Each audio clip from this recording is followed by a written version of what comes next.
Hi everyone, সবাইকে আবার আমার একটা ভিডিওতে ওয়েলকাম। সবাইকে গুড মর্নিং জানাচ্ছি। সকালবেলায় উঠে দেখি যে চারিদিকটা একটু মেঘলা মেঘলা হয়ে রয়েছে। এত ভালো লাগছিল, কোনো হাওয়া দিচ্ছিল না, কিন্তু বেশ ঠান্ডা লাগছিল। আর এই দিনটার অপেক্ষা যে কতদিন ধরে আমি করে যাচ্ছি, যে একটু সূর্যদেব যদি একটু তাপটা কম দেয় তাহলে খুব ভালো হয়। তারপরে তো সুদীপের টিফিন বানাতে চলে এসেছি রান্নাঘরে। ওকে একটু ছাতু গুলে দিয়ে দিয়েছি, তো সকাল সকালে যেহেতু উঠে পড়ে ছাতুটা খেয়ে নেয়। তারপরে যেটা টিফিন বানাই সেটা খেয়ে যায়, আবার নিয়েও যায়। তো আগের দিনের রাতের ভাত অনেকখানি ছিল, তো সেটা দিয়ে ভাবছি আজকে ভাত ভাজা একেবারে করে নেব। ছোটোবেলায় এই ভাত ভাজাগুলো কত মানে আরাম করে, কত মজলিস করে খেতাম না, স্কুলে যাওয়ার আগে বা পরের দিন সকালবেলা টিফিনে মাকে বলতাম, মা ভাত ভাজা করে দাও, সেটাই খেয়ে নেবো। আর সেই নুন হলুদ তেলের মধ্যে ভাতটা ভেজে নিলেই একটা আলাদা রকম গন্ধ পাওয়া যেত। সেই ভাতটাই আজকে ভাবলাম ভেজে নিই, আলাদা করে আর কিছু বানাবো না। আর সুদীপেরও যেহেতু আগের দিন রাতে ভাত খাওয়া হয়নি, তো আমি ভাবলাম ভাতটাই ভেজে দিয়ে দিই ওকে। একটু ডিম দিয়ে দেবো তাতে, তাহলে কি একটু ভারীও হবে, ডিমটাও খাওয়া হয়ে যাবে। তো আলু পেঁয়াজ একসাথেই ভাজা বসিয়ে দিয়েছি, আর সর্ষের তেলেই করি এখন রান্নাটা মোটামুটি। আর নুন হলুদ দিয়ে তো একটু ভেজেই নেব।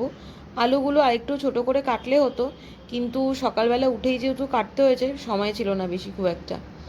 তারপরে এখানে দুটো ডিম ফেটিয়ে নিয়ে তাতে একটু নুন আর গোলমরিচ দিয়ে নিয়েছি। এটাকে একটুখানি হতে দেব, একটু যাতে অমলেটের মতো হয়ে যায়, একটু বড় বড় যাতে পিস থাকে সেরকমভাবে। তারপরে একবারে নেড়ে নেব আলু পেঁয়াজের সাথে। এই ভাত ভাজা খেতে খেতে মানে মনে পড়ছিল যে ছোটোবেলায় নুন হলুদ দিয়ে যখন শরীরটা খারাপ হতো, মা নুন হলুদ দিয়েও ভাত মেখে দিত। আর ভাত ভাজাটা না একটু তেল তেল মতো করে করতো মা। কিন্তু সুধী বাবা যেহেতু তেলটা পছন্দ করে না ভাতের মধ্যে খুব একটা, ফ্রাইড রাইস বলো কি ভাত ভাজা বলো, ও খুব একটা তেল দিয়ে ভাত ভাজা খেতে পছন্দ করে না বলে একদম অল্প তেলেই করেছি। মানে যেটুকু তেল দিয়েছি ভাত আন্দাজে বা আলু পেঁয়াজ আন্দাজে খুব একটা বেশি ছিল না, শুকনো শুকনোই হয়েছিল। তো এটাই ও খেয়ে যাবে, আবার নিয়েও যাবে। সাথে একটু টক দই দিয়ে দেবো অফিসের জন্য। তো এটাই ওর আজকের টিফিন। তোমরা কে কে ভাত ভাজা খেতে পছন্দ করো এখনও, আমাকে কমেন্ট করে কিন্তু অবশ্যই জানিও। তবে কাঁচা লঙ্কাটা দিতে পারিনি। কাঁচা লঙ্কা যদি একটা টুকরো ওর মুখে পড়ে সঙ্গে সঙ্গে ওর হেঁচকি শুরু হয়ে যায়, তো সেটা আবার অফিসে গেলে জল খেয়ে খেয়ে সামলাতে পারবে না বলে ওর জন্য কাঁচা লঙ্কাটা স্কিপ করেছি। তো আলাদা করে গোলমরিচ গুঁড়ো দিয়ে দেবো পরে। তো এই ভাত ভাজাটা এত পরিমাণে করেছি, সুদীপ দেখে বলছে এত ভাত ভাজা খাবে কে। আমি বললাম এটা দুপুরের জন্য আমার জন্যও করে নিলাম, একেবারে বারবার করে করতে ইচ্ছা করে না তো। আর তুমি নিয়েও যাবে খেয়েও যাবে। বলে আমি নিয়েও যাবো আবার খেয়েও যাবো। আমি বললাম হ্যাঁ, আগের দিন রাতে যেহেতু ভাত খাওনি এটাই তোমার পানিশমেন্ট। তো যাই হোক, সুদীপ বেরিয়ে গেছে অফিসে, তারপরে আমি একটু রাস্তায় বেরিয়েছিলাম। আসলে ও দুটো ফর্মাল প্যান্ট আছে যেগুলো একটু প্রেস করতে দেওয়ার ছিল। আমি বাড়িতে করে নিতে পারতাম, কিন্তু ওগুলোকে ড্রাই ওয়াশ করতে হবে, তার জন্য একবারই ভাবলাম যে লন্ড্রিতে দিয়ে দিলে ভালো হয়। কিন্তু সেই দোকানটা বন্ধ দেখলাম, আবার অন্য একদিন নিয়ে যেতে হবে। দুটো প্যান্ট ফর্মাল আটকে রয়েছে জানো। তো একটুখানি ওষুধের দোকান থেকে একটুখানি কম্বি ফ্লেম, তারপরে একটু অ্যাসিলক এইসবও নিয়ে আসলাম। তারপর একটু ওআরএস নিয়ে আসলাম। আমি মাঝে মধ্যেই ওআরএসটা এনে রাখি মোটামুটি। তো ওই ওআরএসের টেট্রা প্যাকগুলো খুব ইজি হয় খেতে।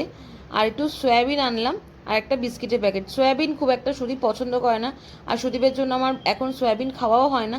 কিন্তু মাঝে মধ্যে না সয়াবিন খেতে খুব ইচ্ছা করে, তার জন্য অল্প করে একটু সয়াবিন নিয়ে আসলাম। আর নিউট্রেলার প্যাকেটটা পেলাম না বলে ওদেরই একটু লুজ প্যাকেট ছিল, সেটাই নিয়ে আসলাম। আর বিস্কিটটাও প্রায় বারন্তর দিকে ছিল। আরেকটা কুকিজ এনেছিলাম, বাটার কুকিজ, তো সেটা পরে আবার ঢালবো, এটা শেষ হয়ে যাক তারপরে আবার পরে ওটা ঢেলে নেবো। তো এই সয়াবিনটা দেখে রাতের বেলা যখন অফিস থেকে এসেছে বলছে তুমি আবার সেই সয়াবিন এনেছো, আমাকে আবার সয়াবিন খেতে হবে। বললাম না, তোমার জন্য আনিনি, আমি খাবো বলে এনেছি। আমি তো মাঝে মধ্যে মাকে বলতাম আগে খিচুড়ির মধ্যেও সয়াবিন দিয়ে দিতে।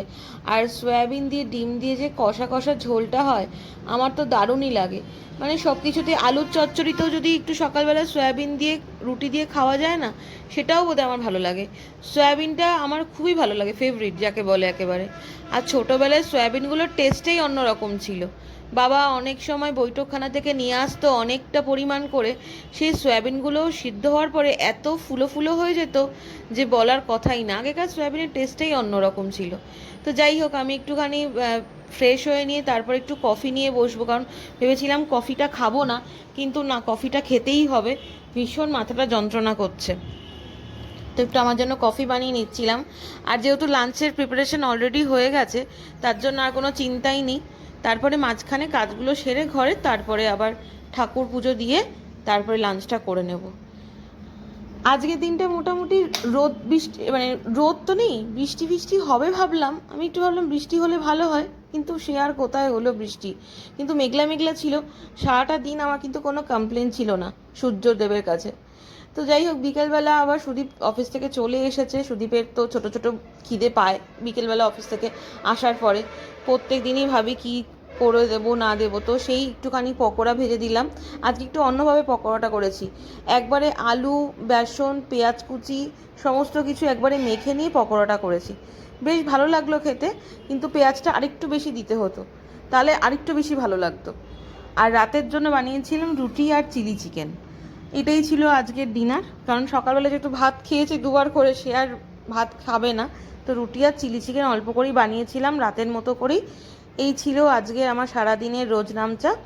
তোমাদের ভিডিওটা ভালো লাগলে অবশ্যই একটা লাইক করে দিও, কমেন্ট করে দিও, আর চ্যানেলটাকে সাবস্ক্রাইব করো নতুন বন্ধুরা। ওকে, বাই, থ্যাঙ্কস ফর ওয়াচিং।